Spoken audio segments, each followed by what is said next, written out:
Hello welcome everyone. आज के इस लेक्चर में हम करने वाले हैं कंप्यूटर नेटवर्क्स और उसमें हम पढ़ने वाले हैं कम्युनिकेशन मीडिया। तो आज का जो टॉपिक रहेगा हम उसमें डिस्कस करेंगे डिफरेंट डिफरेंट ट्रांसमिशन मीडियम।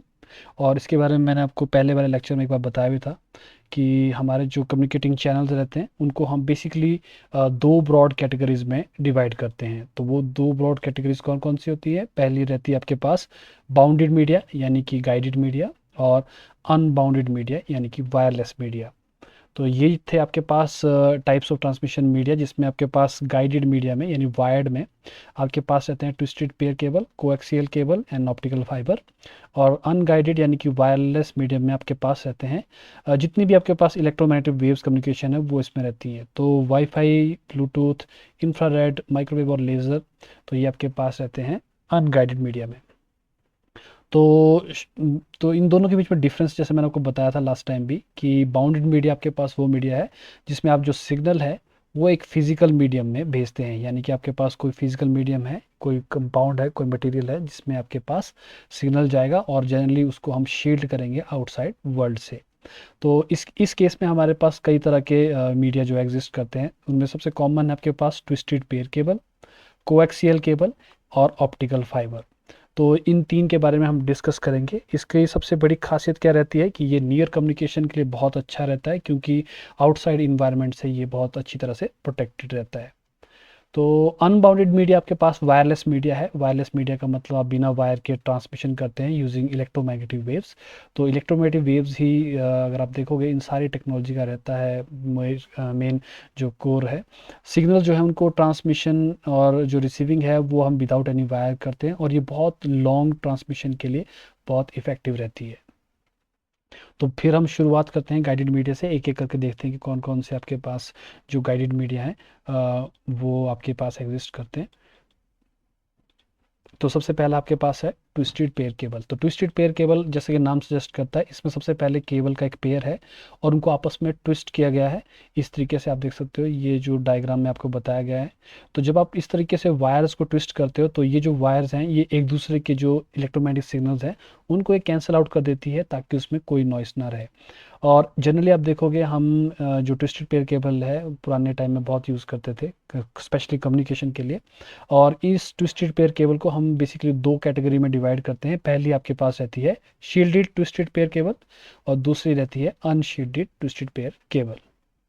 तो जो शील्डेड आपके पास ट्विस्टेड पेयर केबल है, ये आपके पास वायर्स हैं, ट्विस्टेड पेयर केबल्स के सेट हैं, और उसके बाहर एक आपके पास मेटालिक सरफेस रहेगा जिससे इसको कवर किया जाता है।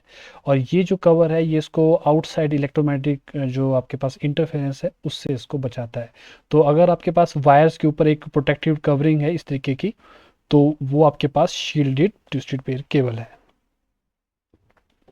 सेकेंड आपके पास है unshielded twisted pair cable. Unshielded twisted pair cable में सिर्फ आपके पास ट्विस्टेड पेयर केबल का सीक्वेंसेस रहते हैं और उसके ऊपर कोई इलेक्ट्रोमैग्नेटिक प्रोटेक्टिंग नहीं रहती है, जस्ट एक प्लास्टिक का कवर रहता है। ये प्लास्टिक कवर जो है इलेक्ट्रोमैग्नेटिक इंटरफेसेस से इसको प्रोटेक्ट नहीं करता है। तो ये आपके पास अनशील्डेड ट्विस्टेड पेयर केबल रहती है। तो फ़ायदे बता दिए जाए ट्विस्टेड पेयर केबल के। सबसे बड़ा फ़ायदा ये है कि इसका जो साइज़ है वो बहुत छोटा होता है। तो अगर आप इसकी इंस्टॉलेशन की बात करेंगे तो इंस्टॉलेशन इसकी सबसे आसान रहती है। आप इसको वायर्स को बहुत आसानी से अपनी घर की वॉल्स में, बिल्डिंग की वॉल्स में उसको फिक्स कर सकते हैं। जनरली आप देखोगे कि अगर आपके पास एक वायर के अंदर मल्टीपल पेयर भी हों तो उसके बावजूद ये काफ़ी आपके पास फ्लेक्सिबल रहती है। तो ये फ्लेक्सिबिलिटी जो है इसको ईजी इंस्टॉलेशन में हेल्प करती है। तीसरा आपके पास है कि जनरली जो ट्विस्टेड पेयर केबल है ये काफ़ी हल्की होती है साइज़ में, बहुत बल्कि साइज़ में नहीं रहती है। तो जस्ट आप उसको बहुत इजीली कहीं भी ट्रांसपोर्ट कर सकते हैं। और अगर आपने इसको मैन्युफैक्चर भी करना है तो ये बहुत ही एक्सपेंसिव, बहुत ही कम एक्सपेंसिव होती है, बहुत चीप होती है। तो जनरली हम इसको यूज़ करते थे ओल्डर जो आपके पास लैन केबल होती थी उसमें।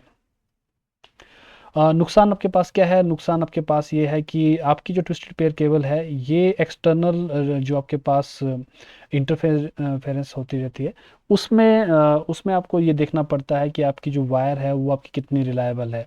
डिस्पाइट कि आप इसके ऊपर एक शील्डेड कोटिंग लगा सकते हैं, इट अगेन ये बार बार आपके आउटसाइड वर्ल्ड के साथ इंटरेक्ट कर सकती है। जनरली ऐसे ट्विस्टेड पेयर केबल जो है आप उसमें वीडियो तो स्ट्रीम कर सकते हैं, लेकिन आप उस पर अच्छी क्वालिटी एक्सपेक्ट नहीं कर सकते।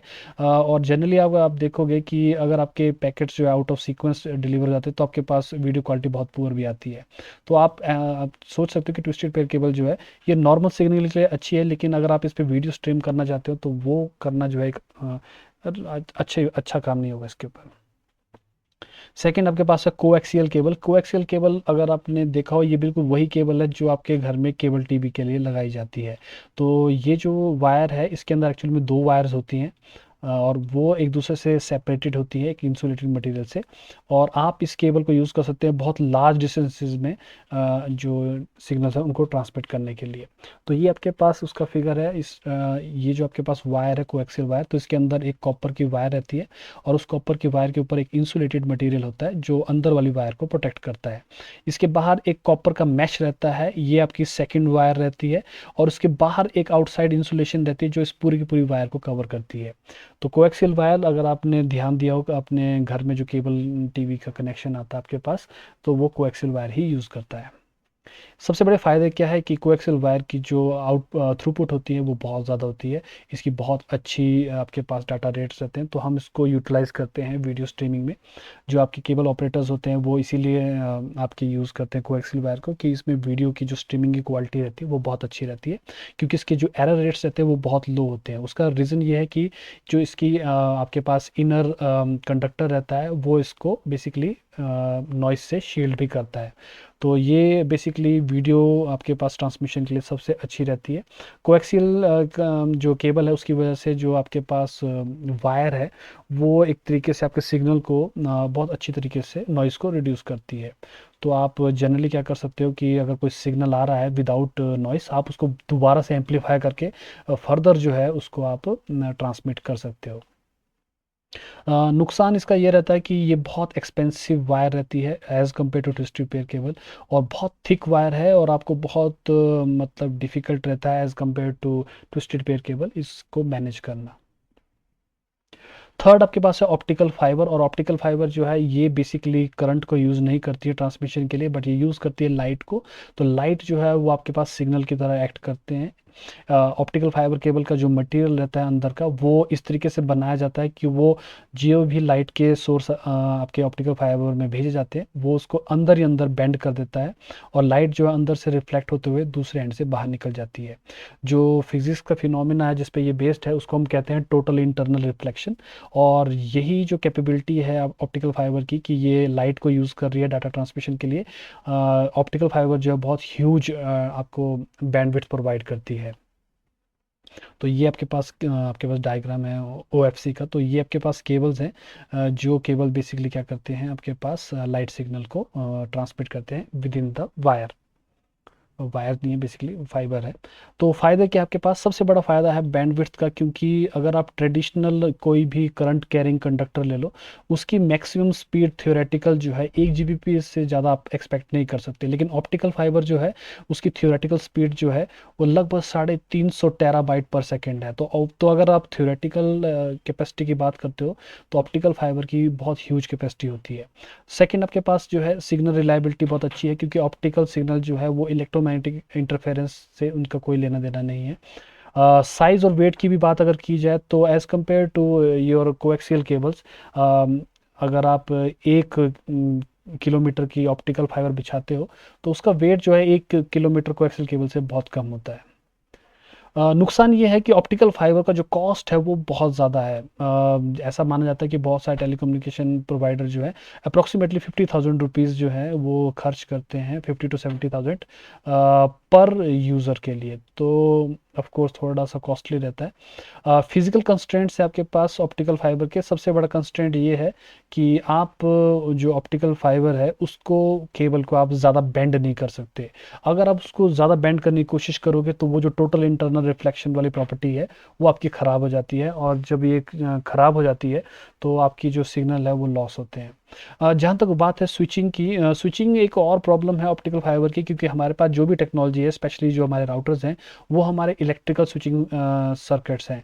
पर जहाँ तक बात है आपके ऑप्टिकल फाइबर की, क्योंकि इसके अंदर आपके पास लाइट सिग्नल है, तो इनका जो स्विचिंग नेटवर्क है वो इतना इफेक्टिव नहीं है as compare to your electrical switching circuits.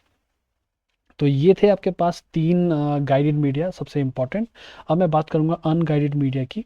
तो अनगाइडेड मीडिया में शुरुआत करूंगा इंफ्रारेड वेव से। एक चीज़ मैं आपको क्लियर कर देता हूँ कि अनगाइडेड मीडिया में ऐसी कोई नई टेक्नोलॉजी नहीं है, क्योंकि ये सारे के सारे इलेक्ट्रोमैग्नेटिक वेव्स पे ही बेस्ड है।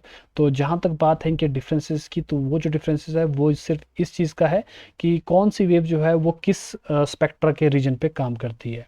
तो शुरुआत हम करेंगे इंफ्रारेड से। तो इंफ्रारेड जो है ये आपके इंफ्रारेड रीजन को यूज़ करती हैं इलेक्ट्रोमैग्नेटिक वेव्स में, और हम जनरली आपके टीवी के रिमोट्स वगैरह जो रहते हैं ये सारे इंफ्रारेड वेव्स को यूटिलाइज करते हैं। इंफ्रारेड रेज की सबसे बड़ी जो ड्रॉबैक थी वो ये थी कि आपको ये बहुत लॉन्ग डिस्टेंस में कम्युनिकेशन नहीं कर सकती, तो आपको बहुत नज़दीक लाना पड़ता है, और काफ़ी हद तक मतलब कि आपको ऑब्स्टेकल से दूर रह के कम्युनिकेशन प्रोवाइड करनी पड़ती है। तो जैसे टीवी का रिमोट है, तो टीवी का रिमोट तभी चलता है जब आप उस रिमोट को टीवी की तरफ को पॉइंट करते हो।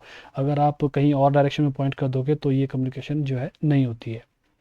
सेकंड आपके पास है ब्लूटूथ। और ब्लूटूथ जो है अगेन ये भी आपके पास वायरलेस डिवाइस है, इलेक्ट्रोमैग्नेटिक वेव्स को यूज़ करती है। और स्पेसिफिकली मैं आपको बताऊं तो ये 2.4 गीगाहर्ट्ज़ का जो आपके पास चैनल रहता है उसको यूटिलाइज करती है। तो 2.4 का जो गीगाहर्ट्ज़ का चैनल है ये बड़ा ही कॉमन सा चैनल है, आप देखोगे स्पेशली जब आप यूज़ करना चाहते हो इलेक्ट्रोमैग्नेटिक वेव्स को। तो इसकी जो रेंज है वो रहती है 10 मीटर तक। 10 मीटर तक आप ब्लूटूथ कम्युनिकेशन कर सकते हो। और सबसे अच्छी बात ब्लूटूथ की है कि इसके लिए लाइन ऑफ साइट की ज़रूरत नहीं रहती है। तो लाइन ऑफ साइट का क्या मतलब है कि जब भी आपकी दो डिवाइसेस आपस में कम्युनिकेट कर रही हैं, अगर उनके बीच में कोई चीज़ है, ऑब्स्ट्रक्शन भी है, तब भी वो कम्युनिकेशन पॉसिबल रहती है। फॉर एग्जांपल जैसे ब्लूटूथ की मदद से मैं एक दीवार से दूसरी दीवार की तरफ को, यानी उसके दूसरी तरफ को भी कम्युनिकेशन कर सकता हूँ। बट ये काम जो है आप इंफ्रारेड से नहीं कर सकते थे, क्योंकि इंफ्रारेड जो है वो जनरली ऑब्जेक्ट्स में एब्जॉर्ब हो जाती है। थर्ड आपके पास है वाईफाई। और वाईफाई अगेन आपके पास इलेक्ट्रोमैग्नेटिक कम्युनिकेशन पे डिपेंडेंट है। अगर आप इसकी अंडरलाइन टेक्नोलॉजी देखोगे तो it is very similar to Bluetooth, क्योंकि वो सेम ही टेक्नोलॉजी है। और जो दोनों में डिफरेंस है वो ये है कि ये थोड़ा सा ज़्यादा पावर पे ट्रांसमिशन प्रोवाइड करती है। इसकी रेंज लगभग 100 मीटर होती है ओपन स्पेसिस में, और इस पर बहुत अच्छे डाटा ट्रांसफर रेट मिलते हैं। अगर मैं चैनल की बात करूँ तो अगेन ये यूज़ करते हैं 2.4 गीगाहर्ट्ज़ का चैनल, और आजकल के हमारे पास जो और डिवाइसेस है वो यूज़ करती हैं 5 गीगाहर्ट्ज़ का चैनल। तो ये आपने ध्यान रखना है, कई बार आपसे एग्जाम में पूछ लिया जाता है कि वाईफाई या फिर ब्लूटूथ जो है वो कौन से गीगाहर्ट्ज़ चैनल को यूटिलाइज करती है। तो आपने रिमेंबर करना है ये जो आपके पास है 2.4 गीगाहर्ट्ज़ का चैनल, 2.4 गीगाहर्ट्ज़, और आपके पास है 5 गीगाहर्ट्ज़ का चैनल वाईफाई के लिए।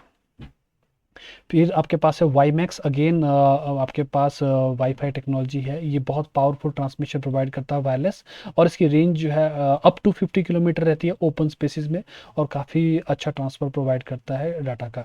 तो आप ऐसा सोच सकते हो कि वाईफाई का थोड़ा सा एडवांस वर्जन है, जहाँ पे आपके पास डाटा जो है वो थोड़ा सा पावरफुल रहता है, और ट्रांसमिशन भी थोड़ी सी पावरफुल रहती है।